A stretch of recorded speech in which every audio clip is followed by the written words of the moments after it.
Hello everyone, welcome to my channel Anurag white edit. कल की class में हमने वैदिक कालीन शिक्षा को यहाँ पे समाप्त कर दिया था। आज की क्लास में बौद्ध कालीन शिक्षा को यहाँ पे देखेंगे। जो भी छात्र यहाँ पे सुपर टेट की तैयारी कर रहे हैं उनके लिए क्लास बहुत ही इम्पोर्टेंट है। बौद्ध कालीन शिक्षा में सर्वप्रथम देखेंगे बौद्ध शिक्षा अर्थात महात्मा गौतम बुद्ध का यहाँ पे जीवन परिचय एक बार देख लेते हैं।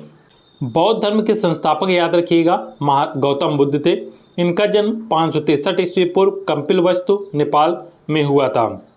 बचपन का नाम याद रखिएगा सिद्धार्थ था।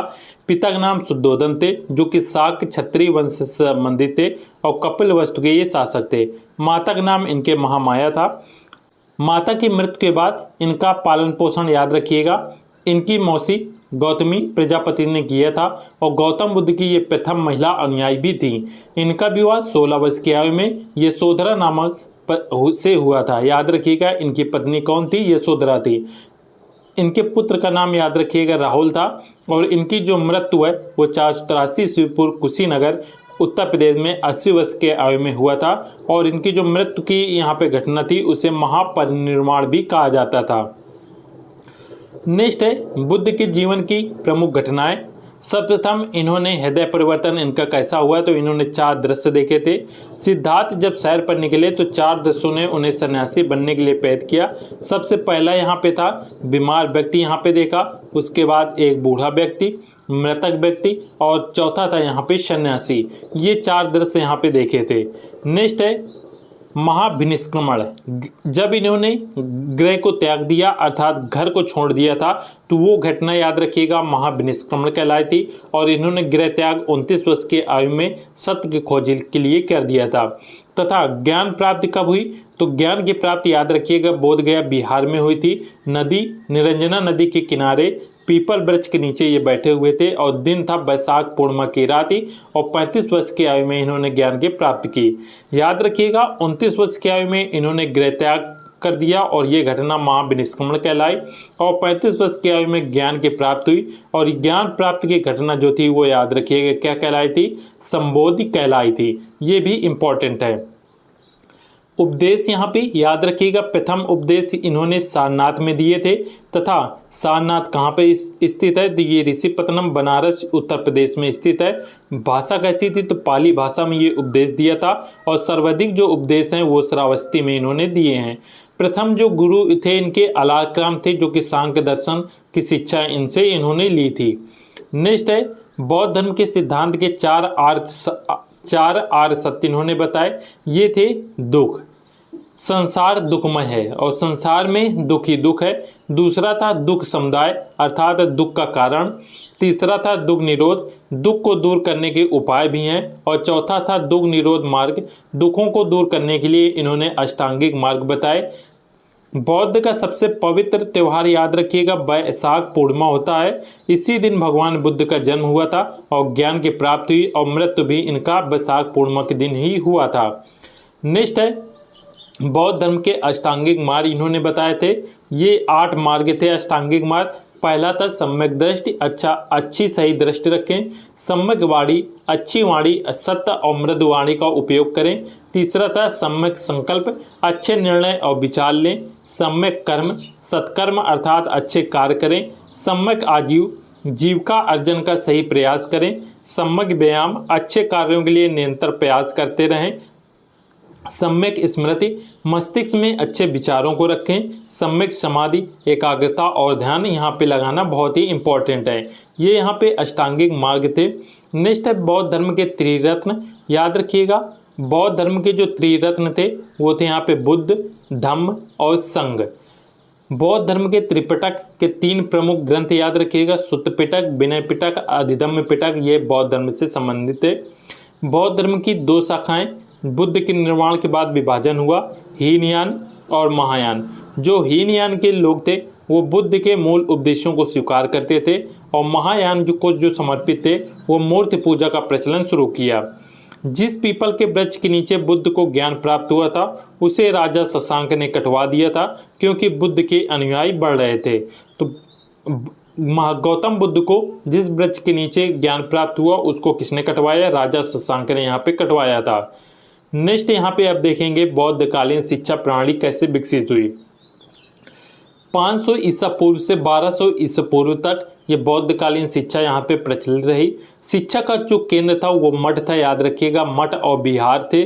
शिक्षक मठों के भिक्षु जो होते थे वो यहाँ पे शिक्षा का कार्य देखते थे, अर्थात टीचर हुआ करते थे। बौद्धकालीन शिक्षा में समावेशी शिक्षा थी, अर्थात इस शिक्षा में वर्ण व्यवस्था नहीं थी। बिना किसी भेदभाव के सभी को समान शिक्षा का अधिकार था। जैसे हमने वैदिक कालीन शिक्षा जब पढ़ा था तो उसमें देखा था जो शूद्र वर्ण थे उनको यहाँ पे एडमिशन नहीं मिलता था, अर्थात वे छात्र शिक्षा ग्रहण नहीं कर सकते थे। किंतु बौद्धकालीन शिक्षा में समावेशी शिक्षा थी, अर्थात सभी वर्ण के छात्रों को यहाँ पे शिक्षा बिना किसी भेदभाव के दिया करते थे।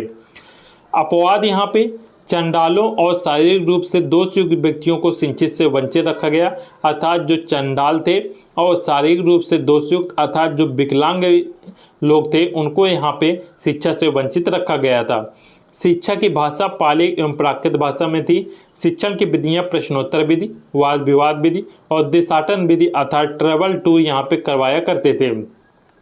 जैसे आपने डीएलएड या फिर बीएड किया होगा और सुपर टेट की आप तैयारी कर रहे हैं तो आप यहाँ पे डीएलएड किया होगा, और डीएलएड में आपने देखा होगा जब आपके 1 साल अर्थात 2 सेमेस्टर कंप्लीट हो जाते थे तो आपको यहाँ पे एक टूर करवाया जाता था कॉलेज द्वारा। इस टूर में आपने जो भी वहाँ पे प्रत्यक्ष रूप से देखते थे उसकी एक फाइल बनाना होता था और कॉलेज में जमा करना होता था, उसके लिए यहाँ पे नंबर मिलते थे। किंतु अब इस समय प्राइवेट कॉलेजों में क्या होता है कि ये टूर के नाम पे यहाँ पे पैसे ले लिए जाते हैं और यहाँ पे टूर बहुत ही कम करवाया जाता है। तो जिन छात्रों ने ये टूर किया होगा उनके लिए ये चीज़ आपको समझ में आई होगी कि ये ट्रैवल एंड टूर यहाँ पे बौद्धकालीन शिक्षा में क्यों महत्वपूर्ण थी। और वर्तमान में क्योंकि हम जब किसी चीज़ को प्रत्यक्ष रूप से देखते हैं तो वो बहुत ही लंबे समय तक हमारे मस्तिष्क में बनी रहती है। नेक्स्ट है बौद्ध शिक्षा के प्रमुख संस्कार, जिसमें से सबसे इम्पोर्टेंट था प्रवज्जा संस्कार। प्रवज्जा संस्कार क्या था? तो मठ में प्रवेश के समय होने वाला जो संस्कार था वो प्रवज्जा संस्कार था। प्रवेश की आयु थी 8 वर्ष और ये सभी वर्गों के लिए समान था। 12 वर्ष तक शिक्षा प्राप्त की जाती थी, अर्थात जब बालक 8 से 20 वर्ष कंप्लीट कर लेता था तब तक ये प्रवज्जा संस्कार हुआ करता था। संस्कार के बाद बालक सामनेर या नव भिक्षु कहलाता था। सामनेर को बाल ब्रह्मचारी जीवन व्यतीत करना पड़ता था। तो याद रखें, प्रवज्जा संस्कार बौद्धकालीन में हुआ करता था। 8 वर्ष की जब आयु बच्चे की हो जाती थी तो ये प्रवज्जा संस्कार होता था। और ये याद रखिए 12 वर्ष तक शिक्षा इसमें प्रवज्जा संस्कार के अंतर्गत दी जाती थी, अर्थात 20 वर्ष की एज तक ये प्रवज्जा संस्कार होता था।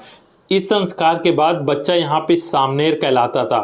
तो प्रवज्जा संस्कार के बाद जो बालक होते थे वो यहाँ पे सामनेर कहलाते थे और सामनेर को बाल ब्रह्मचारी जीवन व्यतीत करना पड़ता था। सामनेर के लिए यहाँ पे 10 आदेश थे। जैसे हमने वैदिक कालीन में देखा था कि वैदिक कालीन में जो गुरु होते थे वो यहाँ पे 3 आदेश दिया करते थे, जबकि बौद्ध शिक्षा में यहाँ पे 10 आदेश मिलते थे। अहिंसा, शुद्ध उच्चारण करना, सत्य बोलना, सदा आहार अर्थात मांसाहार मादक पदार्थों का सेवन न करना, किसी की निंदा न करना, सरल जीवन व्यतीत करना, श्रृंगार तो बिल्कुल ही नहीं करना। जैसे वर्तमान समय में मेकअप चलता है तो ये बिल्कुल मनाही थी। नृत्य तमाशों को न देखना, नृत्य तमाशे, अब यहाँ पे डांस या कोई तमाशा जैसे होता था तो उनको देखना मना है। जैसे वर्तमान समय में यहाँ पे डांस हम रील में बहुत सारे देखते हैं, तो ये सब चीज़ों की मनाही थी। बिना दिए गए किसी वस्तु को न लेना, सोना चांदी महंगी वस्तु न लेना, असत्य आचरण से दूर रहना, अर्थात बहुत ही सिंपल यहाँ पे जीवन व्यतीत करना होता था। इसके बाद एक और संस्कार था जिसे उपसंपदा संस्कार कहा जाता था। प्रवज्जा संस्कार 8 वर्ष की आयु में होता था। प्राथमिक शिक्षा 12 वर्ष तक चलती थी और जब बालक यहाँ पे 20 वर्ष का हो जाता था तो 20 वर्ष की आयु में यहाँ पे उपसंपदा संस्कार हुआ करता था और स्थायी सदस्य या पूर्ण भिक्षु के लिए इसे 10 वर्ष शिक्षा ग्रहण करनी होती थी। तो उपसंपदा संस्कार याद रखिएगा 20 वर्ष की आयु तक होती थी और 12 वर्ष की प्राथमिक शिक्षा पूरी होने के बाद जो विद्यार्थी संघ का स्थायी सदस्य पूर्ण भिक्षु बनना चाहता था तो उसका ये संस्कार होता था और ये 10 वर्षों तक चलता था। जैसे हमने मान लीजिए इंटर कर लिया, इंटर के बाद हमको ग्रेजुएशन करना है, तो ग्रेजुएशन यहाँ पे 3 साल का होता है। उसी प्रकार से हमने यहाँ पे प्रयोज्य संस्कार 12 वर्षों तक किया, और इसके बाद हमको यहाँ पे स्थायी सदस्य या पूर्ण भिक्षु बनना है, तो हमें 10 वर्ष और शिक्षा लेनी पड़ेगी। जब हमारी एज 20 वर्ष कंप्लीट हो जाएगी, अर्थात 30 वर्ष तक ये यहाँ पे चलती थी। तो प्रयोज्य संस्कार के लिए न्यूनतम आयु 8 वर्ष चाहिए थी और 12 वर्ष ये शिक्षा दी जाती थी। उसके बाद जब बालक 20 वर्ष का हो जाता था तो ये उपसंस्कार संस्कार 8 वर्ष की न्यूनतम एज थी और 12 वर्ष तक ये शिक्षा दी जाती थी। और जब बालक की आयु 20 वर्ष हो जाती थी तो वो यदि स्थायी सदस्य या पूर्ण भिक्षु बनना चाहता है तो 20 वर्ष की आयु में ये संस्कार होता था, उपसंपदा संस्कार, और ये 10 वर्ष तक चलती थी। बौद्धकालीन पाठ्यक्रम 2 भागों में विभाजित था। पहली था लौकिक शिक्षा, जिसके अंतर्गत सांसारिक जीवन के लिए विषय गणित, विज्ञान, औषधि विज्ञान और वनस्पति शास्त्र पढ़ाया जाता था। और धार्मिक या पारलौकिक शिक्षा के अंतर्गत मोक्ष प्राप्ति के लिए ये शिक्षा बौद्ध भिक्षु बनने वाले विद्यार्थियों के लिए अनिवार्य थी। इसमें त्रिपिटक का अध्ययन कराया जाता था। अब यहाँ पे देखेंगे बौद्ध संगीतियाँ।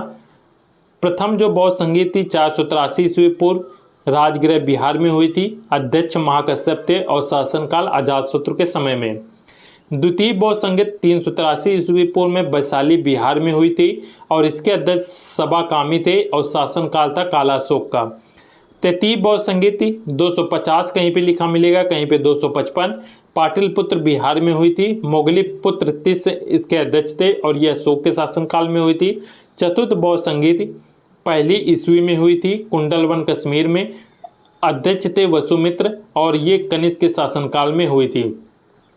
तो याद रखिएगा, आज की क्लास में हमने कंप्लीट यहाँ पे वैदिक कालीन शिक्षा को कंप्लीट कर लिया है। उम्मीद है ये वीडियो आपके लिए बहुत ही महत्वपूर्ण था और बहुत ही शॉर्ट नोट के माध्यम से आपको सभी इंपॉर्टेंट पॉइंट यहाँ पे बता दिए गए हैं। एक बार इसके आप चाहे तो नोट्स बना लीजिएगा। ये जो भी आपने नोट्स लिए हों उनमें जो चीज़ें ना हों उनमें आप ये चीज़ें लिखकर अपडेट उसे कर सकते हैं। सभी छात्र वीडियो को लाइक ज़रूर कर दीजिएगा और दोस्तों के साथ शेयर करना ना भूलें। मिलते हैं नेक्स्ट क्लास में। जय हिंद।